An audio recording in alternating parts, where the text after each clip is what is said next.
சிந்து பைரவி இன்னைக்கு 2வது நாள் ரொம்ப விறுவிறுப்பா தான் சீரியலை கொண்டு போறாங்க. இன்னைக்கு என்ன நடந்ததுன்னு பார்க்கலாம் வாங்க. சிந்துவோட அப்பா சிந்து கிட்ட மாப்பிள்ள போட்டோஸ் எல்லாம் கொண்டு வந்து கொடுத்து ஏதாவது ஒரு மாப்பிள்ளைய பார்த்து சொல்லுமா, நான் பேசி முடிச்சிடுறேன்னு சொல்றாரு. சிந்து தயங்கிட்டு இருக்கும்போது பைரவி வந்து நான் பார்த்து சொல்றேன்னு வர்றாங்க. அதுக்கப்புறம் சிந்து போட்டோவை எடுக்கிறாங்க. பார்த்துட்டு விழுந்து விழுந்து சிரிக்கிறாங்க. அப்படி என்னடா போட்டோ அப்படின்னு பார்த்தா ஒரு வயசானவரோட போட்டோ. வரிசையா ஒவ்வொரு போட்டோஸா பார்த்துட்டு சிந்து சொல்றாங்க, எனக்கு படிச்ச தஸ்ஸு புசுன்னு இங்கிலீஷ் பேசுற மாப்பிள்ளையா தான் வேணும். இதை கேட்ட அவங்க அம்மா, நீ ஏன் 4ஆம் கிளாஸ் ஃபெயிலு, உனக்கு எப்படி படிச்ச மாப்பிள்ளை எல்லாம் வருவாங்க அப்படின்னு கேக்குறாங்க. பைரவி உடனே சிந்து படிக்காத மேத, அவளுக்கு கண்டிப்பா அந்த மாதிரி மாப்பிள்ளை அமையும்னு சொல்றாங்க. உங்க அப்பாவும் நான் புரோக்கர்ட்ட சொல்லி படிச்ச மாப்பிள்ளை போட்டோஸ் எல்லாம் காட்ட சொல்றேன் அப்படின்னு சொல்லிட்டு கிளம்பிடுறாரு. இங்க ஆறுமுகம் போலீஸ் ஸ்டேஷன் வராரு. கள்ளசாராயம் காய்ச்சினவங்கள தட்டி கேட்டனால இவர் மேல கேச போட்டு டெய்லி வந்து சைன் போடுற மாதிரி ஆக்கிட்டாரு அந்த எம்எல்ஏ அப்படின்னு பேசிக்கிறாங்க. ஆறுமுகம் கையெழுத்து போட்டு அடுத்த வாரம் எனக்கு கல்யாணம், எல்லாரும் கண்டிப்பா வந்துடணும்னு கூப்பிடுறாரு. உள்ள யாரோ தெரிஞ்ச முகமா இருக்கேன்னு போய் பார்த்து என்னன்னு கேட்க, செம்மறி ஆடை திருடிட்டு அதனால உள்ள உட்காந்துருக்காருன்னு சொல்றாங்க. ஏண்டா பணம் வேணும்னா என்கிட்ட கேட்க மாட்டியான்னு சொல்லிட்டு செம்மறி ஆடோட சொந்தக்காரர்கிட்ட கணக்கு பிள்ளைகிட்ட வந்து பணத்தை வாங்கிக்கோங்கன்னு சொல்லிட்டு இவரை வெளியே எடுத்துட்டு போறாரு.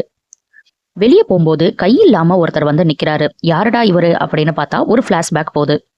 ஆறுமுகத்தோட தங்கச்சி கிட்ட வம்பிழுத்து ஆறுமுகத்தோட தங்கச்சி பலாருன்னு ஒரு அறை விட்டுருப்பாங்க. உடனே இவர் கோபத்துல ஆறுமுகத்தோட தங்கச்சியை இழுத்துட்டு போக இவர் கோபமா வந்து அவரோட கைய வெட்டிடுறாரு.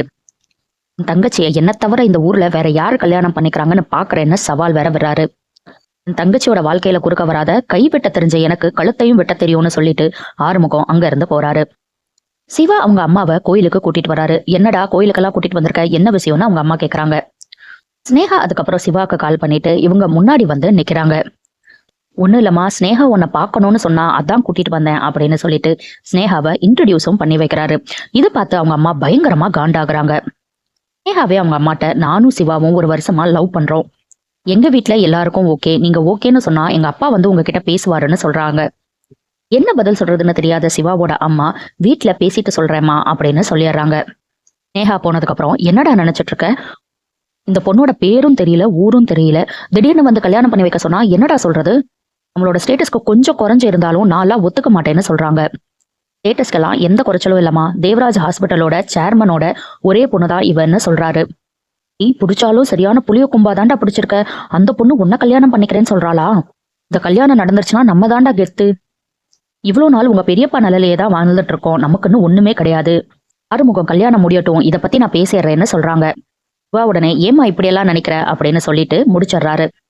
லாஸ்ட் வாக்கியத்தை மட்டும் கேட்ட சிந்து, நம்மளோட காதல் விஷயத்த அவங்க அம்மாட்ட சொல்லி இந்த டாக்டர் சார் அனுமதியே வாங்கிட்டாரே, ரொம்ப சந்தோஷமா இருக்கே, இதை யார்கிட்டயாவது சொல்லணுமே அப்படின்னு துள்ளி குதிக்கிறாங்க.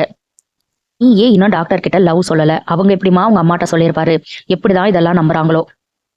அடுத்த நாள் சிந்து தூசி தட்டிட்டு இருக்க வெளியே கார் ஆரன் சத்தம் கேக்குது. அவங்க அம்மா வந்து யாருன்னு போய் பார்க்க சொல்றாங்க. வெளியே போய் பார்த்தா சிந்து பயங்கரமா ஷாக் ஆகுறாங்க. ஏன்னா வந்திருந்தது சிவாவோட ஃபேமிலி. கையில தாம்பூல தட்டோட வந்தோன்னே நம்மள பொண்ணு பார்க்க தான் வர்றாங்க போல அப்படின்னு ரொம்பவே சந்தோஷப்படுறாங்க சிந்து. இதோட இன்னைக்கு எபிசோட முடிச்சுட்டாங்க. எதுக்காக வந்தாங்க, யாருக்காக வந்தாங்கன்னு நாளைக்கு தான் நம்மளுக்கு தெரியும். நாளைக்கு என்ன நடக்க போகுதுன்னா, பைரவியும் ஆறுமுகமும் ஒரு சின்ன சண்டை போடுறாங்க. அதுக்கப்புறம் கோவில்ல சிவாவும் சிந்துவும் பேசிட்டு இருக்காங்க. சிவா போனதுக்கு அப்புறம் சிந்து அவங்க அம்மா காலில் விழுந்துட்டு என்ன ஆசீர்வாதம் பண்ணுங்க அத்தைன்னு சொல்றாங்க. சிவாவோட அம்மா, இவ எதுக்கு நம்ம கிட்ட ஆசீர்வாதம் வாங்குறா அப்படின்னு மொழிக்கிறாங்க. இனி என்னெல்லாம் நடக்க போகுது அப்படிங்கறத நம்ம பொறுத்திருந்து பார்க்கலாம். அடுத்தடுத்து சிந்து பைரவியில என்ன நடக்குதுன்னு தெரிஞ்சுக்க சப்ஸ்கிரைப் பண்ண மறந்துடாதீங்க.